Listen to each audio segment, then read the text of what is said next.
Hi, I'm here today with Dr. Josh Trinidad. He's at Colorado High School and has agreed to talk with me a bit about his experience over the years working with gifted and talented students and some of the neat programming and options he's done to also reach out to the underidentified, underserved. Thanks for chatting with me. Thank you for chatting with me. Can you give us a little bit of your background Sure. within the district and then what you're currently doing for students as well? Right. I actually got my start in teaching as a music teacher in Brighton 27J back about almost 16 years ago, and found my way to Denver Public Schools. Worked in the gifted department for about 4 years, specifically with high school students, with a lens really focusing on students that are underserved, specifically maybe around minoritized populations here in DPS. And through my work there, I found myself in this great school at Colorado High School, and now I'm the assistant principal here, and part of a really great GT program that I feel like we're building to create something really, really awesome. Awesome. Yeah. Part of this class is about, both assessment and then also programming that's going to be, inspiring for students. Can you talk about a few of the things that you're doing here for students? Sure. Yeah. So I'm pretty fortunate to be in a position where I make gifted and talented programming priority. And so we take our GT students as serious on the same level as students that are SPED identified or ELL students, and so we hold the same weight for those students here. And so when we specifically focus on special populations, GT is one of those arenas that we're really focusing on providing the best services possible. And so we've actually created a class where we as a community around GT can have discussions about, what does it mean to be GT? What does it mean to be gifted as a minoritized or underserved individual in Denver and in the world? And, what can we do to contribute to society, and where do we see ourselves? And we're real fortunate to have that programming here. On top of that, we offer lots of opportunities for students to focus on their strength areas and pursue careers in areas that maybe some other high schools don't. Our partnerships with community organizations is actually one of the things that helps leverage our GT students to go outside of this building and find and create a life for themselves, whether that be in higher ed or whether that be in vocational studies or whether that's them becoming entrepreneurs. And so we like to leave it open for them and for them to, find their way through their strength areas. And we're very fortunate to have that opportunity here. Awesome. I was thinking about with some of your background as well and focused on some of the talents that students have. Some things that are happening here with recording and then also with the restaurant here. If you could talk on both of those for a moment. Yeah. So we offer, we work with a program called Youth on Record. They are a social justice / music industry serving, I would say, career building organization here in Denver. They're amazing, and they meet students where they are.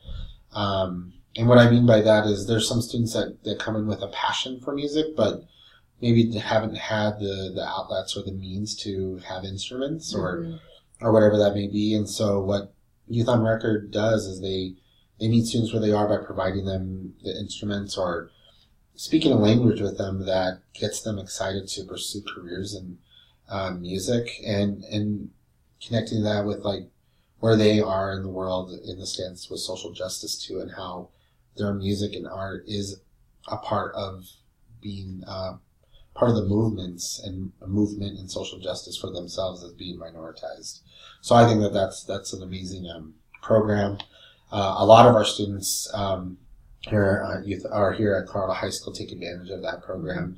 Luckily, it's 1 block away, so we're real lucky to have them as partners. We have the Osage Cafe, which is a culinary program where students can pursue their strength areas and interests around cooking and baking and lots of other amazing opportunities that they provide. We've had students even go into I would say they've done some catering for us. They've done catering. I mean, what they try to do is really get the students in as many real life situations as possible, which is awesome. We offer Art Street too, which is another partner here in town, where many of our students, they'll find their passions through graffiti to photography to more traditional pathways to art, such as painting and sketching. But what's great is, again, much like Youth on Record, they meet the students where they are, and they ask them, like, the ultimate question of, like, what do you love about art? And hearing their stories be told through music at Youth on Record, through the art at Art Street, and through the food we eat, actually, at Osage Cafe. All those tell the stories of our students. I was thinking of for other schools that are listening, some are administrators, some are teachers. Sure. Any thoughts or words on how to make those partnerships, right? Yeah, and I can speak on the behalf for Youth on Record for sure. I worked with Youth on Record for a little bit in the organization, and I know that they are always looking for opportunities to work with schools. I do want to back up for a minute here and just say that a lot of these organizations, I feel like they partner with schools, with students where, the mold didn't fit them necessarily. And at our school, I would say most of our students here, they're here for a reason, because, the larger, more mainstream public schools, they didn't meet their needs. And so what we do here, and much like most GT programming should be, is let's not think about a mold. You are the mold, and the organizations that we work with understand that. I think they exist for that exact reason. So what I would say is, as a school wanting to partner with organizations like that, I would think about, your student body, your philosophy for your school, and see, do they match first and foremost? Because there could be conflict, because I think a lot of what these organizations do is they bring out a lot of systematic oppression that I think a lot of our underserved students have faced over years, and they use these artistic outlets and even some other pieces to bring those stories out. And so for us, we are very social justice driven, and so it's a very easy partnership. So that's one thing I would recommend first is make sure your vision and mission align with these organizations. And if it does, then it'll be a great partnership that will last years, because and I think the students will appreciate it, because it is not part of the mold at all. And I've seen, especially by middle school, high school, when we think about like affective goals for students on advanced learning plans, the social justice is huge. Absolutely. And self-expression and self-exploration. And and I think that's what's great at Youth on Record, and us specifically here at Colorado High School, is we are trauma informed as well. And so we take all that into account as far as, the things that our students deal with on a daily basis. And, how do they come to us at 9th grade? What are their stories? What experiences do they bring? And how are we going to learn about those stories and then help them cope and move on and do great things? And so I feel like we're kind of this transition point. Like high school for us is like we're equipping our students for the things that they need to, go on to succeed, that maybe things have been missed in the past. I was curious as well about, you mentioned some of your longer field trips and experiences that you've had with students, and then little things like, not little, but more in-house, like the Brain Bowl. Sure. Well, like I was mentioning to you, we here at Colorado High School, we like to take trips, and that's one of our pillars that we stand on, is we try to get students out of this building as much as possible. And so we just returned, after spring break, we just returned from having 4 simultaneous trips happen, where we had a group go to San Francisco, another to LA, another to the border, and then another to Atlanta, Georgia. Mm. And all trips were for specific reasons. One was San Francisco was to look at, how has gentrification changed a city, and talking through just the different cultures that exist. I mean, we spent time walking through the Mission and Castro district and having these deep discussions around like why do these districts exist. Then we had the LA trip where they actually camped their whole way to LA, and so they stopped at Four Corners. They were able to camp through parts of Arizona. It was great, and so their focus was on geology and focusing on kind of the different types of landscapes, and our science teachers led that one. And then the border trip was, that was a real focus on just kind of recent developments and just government and civics. And lastly, the Atlanta trip was a focus on social justice as well, and visiting some colleges that historically serve the Black and African American populations. So we wanted to expose our students to those options. And so, our students came back this week, and a lot of them are like, I want to go to Morehouse. I want to go to, some of these universities that we don't hear about over here in Colorado. And so it was a powerful trip. And then in-house here, we started the Brain Bowl with partnership with Adobe. And that was it's continuing to be a great partnership where just this last semester we competed against New America, another charter school out in Lowry, and that was fantastic. And they let us come to Adobe, and the kids were able to, meet and network with everybody from IT to human resources, and got to kind of hang out at Adobe for the day, which was really great. And then they got to compete with questions around the SAT, and then ultimately the winners won a trophy. But I think more to that was just exposing students to the different fields that exist out there that could be their strength areas. And I think one of the the highlights of that was one of the senior IT individuals at Adobe said, I didn't go to college. I was in an alternative school. I didn't fit a mold, and I was really good with patterns and numbers and, with coding, and I ended up here, and I never went to college. And all the kids were like, whoa, like, you can do that? And I was like, well, that is a way. Yes. He is a story, and yes, this is possible. And so it was just cool for them to also just be with adults that were gifted like them. So that was a joy this year. I see that as a huge development and a positive, where I know at the secondary and post-secondary level as well, there was a college Friday or a college day each year, and they actually changed the name of college day this year to college and career or career readiness. Yeah. Because it's that idea.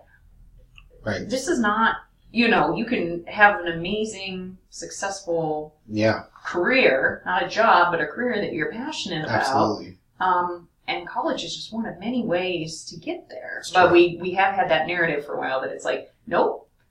If you don't go to college, you're nothing, or whatever that messaging is. That's highly problematic. And I think that lends to maybe the pressures that GT students may feel is, we think that it's this like academic result of like, oh, you're gifted. It's the product, right? And that's not true. And that's why I love working here in Colorado High School, because we have a very small population of high school students, but 25% of our students are identified gifted or highly gifted, or are in or should be identified, or maybe just overlooked because of the color of their skin or the way that they didn't fit the mold. They were not identified, which is horrible. And I see that here at this school is that, we have so many kids that are wonderful.